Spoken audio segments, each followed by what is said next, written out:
The PM was here for less than 3 days, and it was a very busy, I think, 55, 56 hours that he was here in the US, mostly for three things. One is the Quad meeting and the bilateral with President Joe Biden, his last meeting before Biden leaves the presidency. Secondly, the Diaspora and Tech Connect, the US-India bilateral relationship. And three, speaking at the Summit for the Future at the United Nations. So we managed to do all of that in a very short amount of time. So how crucial was the Quad summit according to you? There was mention of Indo-Pacific, China. What do you say on that? I think it was about consolidating a lot that has been done in the past 4 years by the Quad. That was the main thing. There were a few new initiatives, including Coast Guard initiatives, some other including biotechnology, some new developments there. But I think largely it was about consolidating those gains. And again, there was some strong language on China.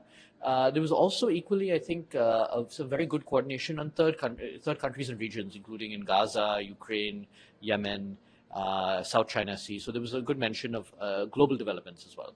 So Prime Minister also met with Ukrainian President Zelensky, Yes. and he reaffirmed his support for peaceful resolution. How did you see that?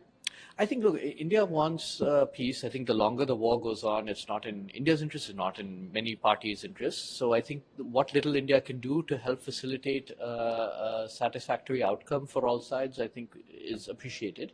And I think India is one of the few countries that has a direct line, good relations with both Moscow and Kiev. So in its small way, it's trying to play a role in facilitating that outcome. So last question, we have upcoming US elections. What is your assessment on who is going to win, and also what will you say on the Indian diaspora? What crucial role do you think that can play? And also whoever comes to power, what relationship anybody would have with India? So I think the outcome is too early to determine. It's about, Kamala Harris is leading slightly in the polls, but it's still too, I don't think the outcome is very certain one way or the other. So I don't think it's premature. Obviously, India has good relations with both Republicans and Democrats, has worked constructively with both. I don't see the relationship fundamentally changing under either Trump or Harris presidency. There will be some shifts. With Trump on trade and immigration, I think there will be some shifts. With Kamala Harris also, there will be some shifts despite her also being a Democrat. So I do think we should prepare for some minor shifts in emphasis and different types of policy, but no fundamental changes to the trajectory of the relationship. In terms of the Indian-American community, they're sizable, growing. They have a sizable presence in some of the swing states, the key states, Georgia, Pennsylvania, a few other places, but their numbers still are not decisive.